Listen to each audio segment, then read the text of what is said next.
नमस्कार साथियों।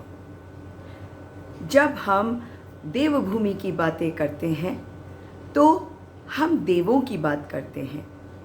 हम लोगों से भी उम्मीद करते हैं कि वे देवतुल्य हों।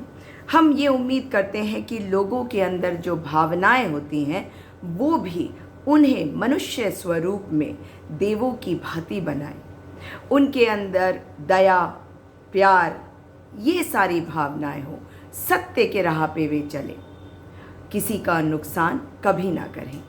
हम सब व्यवस्थाओं के तहत रहते हैं, एक समाज में रहते हैं, देश में रहते हैं, कानून के तहत रहते हैं।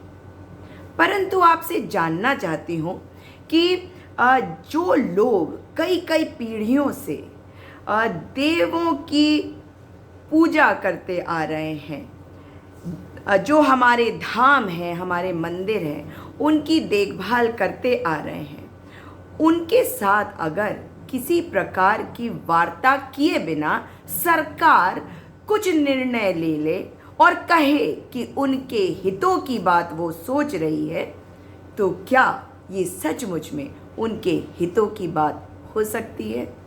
ऐसा ही कुछ हुआ है हमारे पंडा पुरोहितों के साथ, जो इस वक्त मास्टर प्लान के लागू होने के विरोध में आंदोलनरत हैं।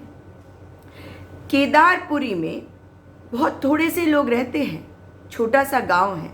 2013 में आप जानते हैं कि जब आपदा आई थी, सब कुछ तहस नहस हो गया था।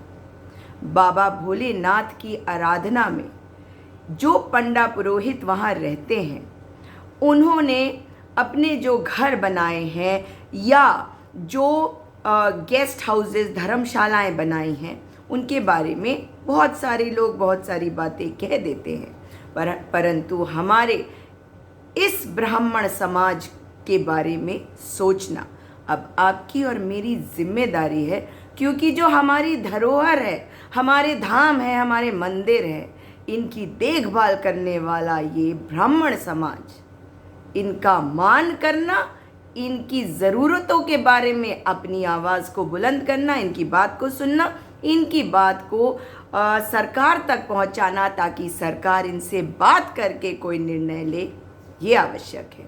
एक मास्टर प्लान ला रही है देवस्थानम बोर्ड, जिसके तहत ये 51 मंदिर आ गए हैं, जिसमें चारों धाम भी हैं।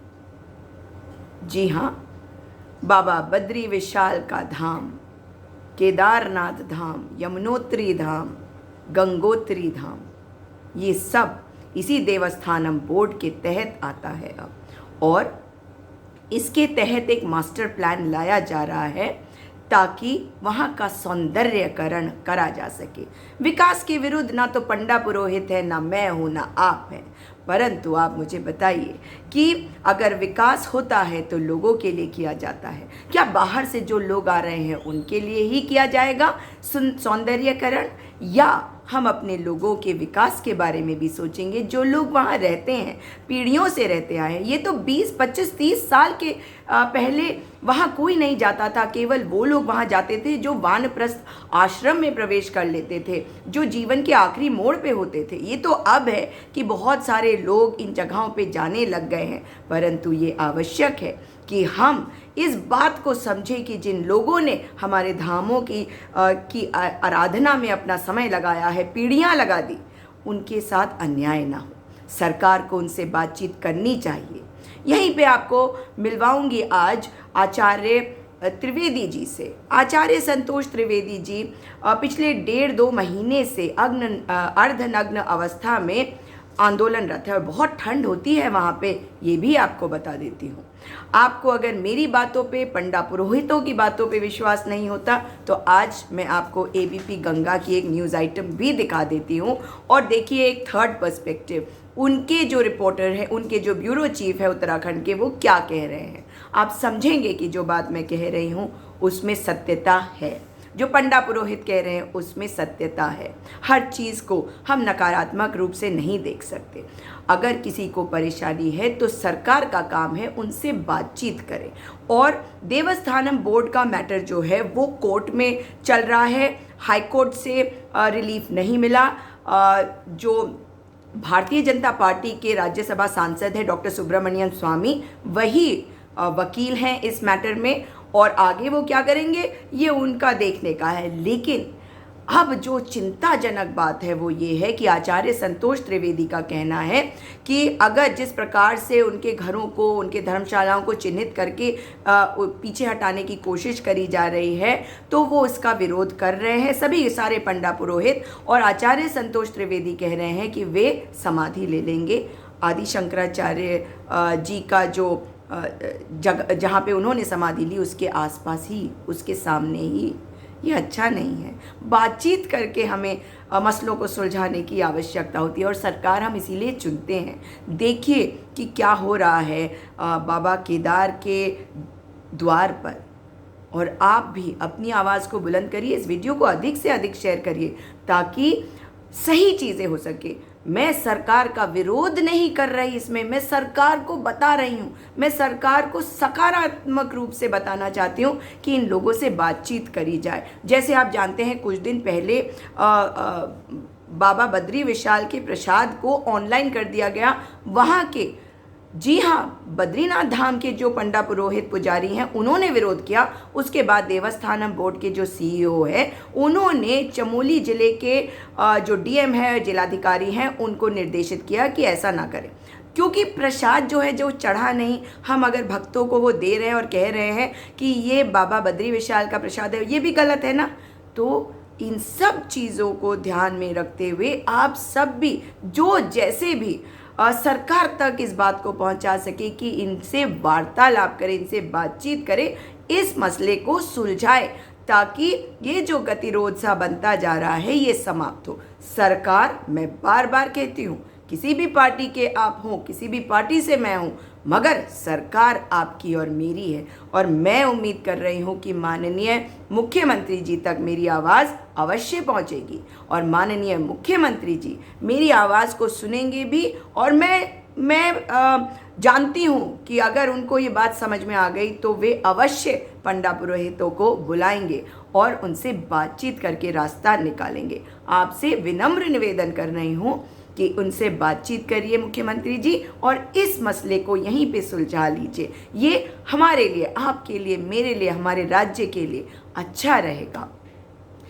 इस वीडियो को अधिक से अधिक शेयर करिए साथियों, क्योंकि कुछ मसले राजनीति से ऊपर होते हैं, कुछ मसले आस्था से जुड़े हुए होते हैं। आस्था की आजकल बातें बहुत हो रही हैं और मेरी आस्था तो मेरे राज्य में है, मेरी आस्था मेरे राज्य के लोगों में है, मेरी आस्था सच में है, सही में है, मेरी आस्था मेरी सरकार में भी है। मैं कांग्रेसी हूँ, परंतु इस सरकार में जो मेरी सरकार है, उत्तराखंड की सरकार, इसमें अपनी आस्था रखती हूँ और उम्मीद करती हूँ कि मेरे मुख्यमंत्री जी मेरी बात को सुनेंगे और इस गतिरोध को समाप्त करने के लिए पंडा पुरोहितों से बातचीत अवश्य करेंगे। नमस्कार। तीर्थ पुरोहितों का शोषण करना बंद करो, बंद करो, बंद करो। तीर्थ पुरोहितों का शोषण करना बंद करो, बंद करो, बंद करो। साइन बोर्ड वापस लो, वापस लो, वापस लो। देवस्थानम बोर्ड वापस लो, वापस लो, वापस लो। मास्टर प्लान वापस लो, वापस लो, वापस लो। तानाशाही नहीं चलेगी, नहीं चलेगी, नहीं चलेगी। तानाशाही नहीं चलेगी, नहीं चलेगी। वापस लो, वापस लो। मास्टर प्लान वापस लो, वापस लो, वापस लो। मास्टर प्लान वापस लो, वापस लो, वापस लो। मास्टर प्लान वापस लो, वापस लो, वापस लो। देवस्थानम बोर्ड वापस लो, वापस लो, वापस लो। तीर्थ पुरोहितों का शोषण करना बंद करो, बंद करो, बंद करो। तीर्थ पुरोहितों का शोषण करना बंद करो, बंद करो, बंद करो। मास्टर प्लान वापस लो, वापस लो, वापस लो, वापस लो, वापस लो। मास्टर प्लान वापस लो, वापस लो, वापस लो। मास्टर प्लान वापस लो, वापस लो, वापस लो। देवस्थानम बोर्ड वापस लो, वापस लो, वापस लो। तीर्थ पुरोहितों का शोषण करना बंद करो, बंद करो, बंद करो। देवस्थानम बोर्ड वापस लो, वापस लो, वापस लो। देवस्थानम बोर्ड जय श्री केदारनाथ। मैं पंडित विनोद शुक्ला, केदार सभा अध्यक्ष श्री केदारनाथ धाम उत्तराखंड। आज हम समस्त तीर्थ पुरोहित लोग जो हैं श्री केदारनाथ धाम में अपने हकों के प्रति धरना प्रदर्शन में बैठे हुए हैं। माननीय जिलाधिकारी महोदय से हमारी वार्ता होती है टेलीफोन से, तो माननीय जिलाधिकारी महोदय जी कहते हैं कि मास्टर प्लान के तहत जो है केदारनाथ में कार्य होगा और भवन स्वामियों की सहमति से जो है भवनों को तोड़ दिया जाएगा। लेकिन केदारपुरी में जितने भी भवन स्वामी हैं, हम सभी लोगों का एक ही उद्देश्य है। हम लोग मास्टर प्लान का घोर विरोध करते हैं और हम अपने भवनों की सहमति कतई नहीं देंगे, चाहे हमें अपनी जान देनी पड़ेगी। केदारनाथ में हम मास्टर प्लान का घोर विरोध करते हैं और कोई भी भवन स्वामी अपना भवन सरकार को तोड़ने के लिए नहीं देंगे। हम विकास विरोधी नहीं है। हम ये चाहते हैं सरकार यहाँ मोटर मार्ग से जोड़े और यहाँ पर रास्ते में सरकार जो है शौचालय की व्यवस्था करें, रेन शेडर की व्यवस्था करें और हम लोग अपने मकान, कोई भी भूस्वामी अपने मकानों को नहीं देंगे। हम विकास का विरोध नहीं कर रहे हैं। विकास करो, सर्वप्रथम केदारनाथ को मोटर मार्ग से जोड़े और गौरीकुंड से केदारनाथ तक स्थानीय लोगों को रोजगार होना चाहिए। जय श्री केदार। यस, सर्वप्रथम भगवान भैरवनाथ जी को नमन करते हुए और अब अपने आराध्य देव भगवान शंकर के चरणों में साष्टांग प्रणाम करते हुए हमारे सम्मानीय अध्यक्ष महोदय, सम्मानित तीर्थ पुरोहित समाज, आज हमारा अनशन का कर्मिक अनशन का 10वां दिन चल रहा है और ये कर्मिक अनशन किस बारे में चल रहा है? समाज के द्वारा जो जबरन मास्टर प्लान थोपने की साजिश रची जा रही है, समस्त तीर्थ पुरोहित समाज इस मास्टर प्लान का पुरजोर विरोधी घोर विरोध करता है। हम मास्टर प्लान किसी भी हालत में होने नहीं देंगे। अंतिम सांस तक यही है कि मास्टर प्लान किसी हालत में होने नहीं देंगे, क्योंकि सरकार हमको 2013 से हमारे साथ बहुत अन्याय करती आई है। सरकार ने कई प्रकार के हमको प्रलोभन दिए हैं और हम उससे भली भांति जान चुके हैं, लेकिन अब हम सरकार के झांसे में आने वाले नहीं हैं। ये जो मकान है ये हमारे घरेलू मकान नहीं है, ये धर्मशालाएं हैं, या तो धर्मार्थ के रूप में इसमें ठहरता है और हम अनादि का जो व्यवस्था धर्मार्थ में करते आ रहे हैं, इस व्यवस्थाओं को हम इसी आधार पर चलाएंगे। अंत में ज़्यादा न कहते हुए मास्टर प्लान का हम घोर पुरजोर विरोध कर रहे हैं। अंतिम सांस तक हम मास्टर प्लान की शर्त में नहीं होने देंगे और समस्त पुरुष समाज इसकी घोर निंदा, घोर अपेक्षा करता है। धन्यवाद। जय बाबा केदार। श्री केदारनाथ जी के चरणों को चरण बंदन करते हुए आज देवस्थानम बोर्ड और मास्टर प्लान के विरोध में 10वां दिन चल रहा है हमारे अनशन का, और उसमें जो हमारा विरोध है वो देवस्थानम बोर्ड में जो बिंदु है, एक तो पूजा संबंधी बिंदु है और दूसरा हमारी संपत्तियों को अधिकृत करने का 500 मीटर का जो उनका दायरा रखा हुआ है। हम उन दो बिंदुओं का घोर विरोध करते हैं, क्योंकि जो हमारी संपत्तियां हैं वो 200 वर्ष पूर्व से हैं और वहाँ 200 वर्ष पूर्व से यात्री उन धर्मशालाओं में, उन भवनों में रुकता आ रहा है।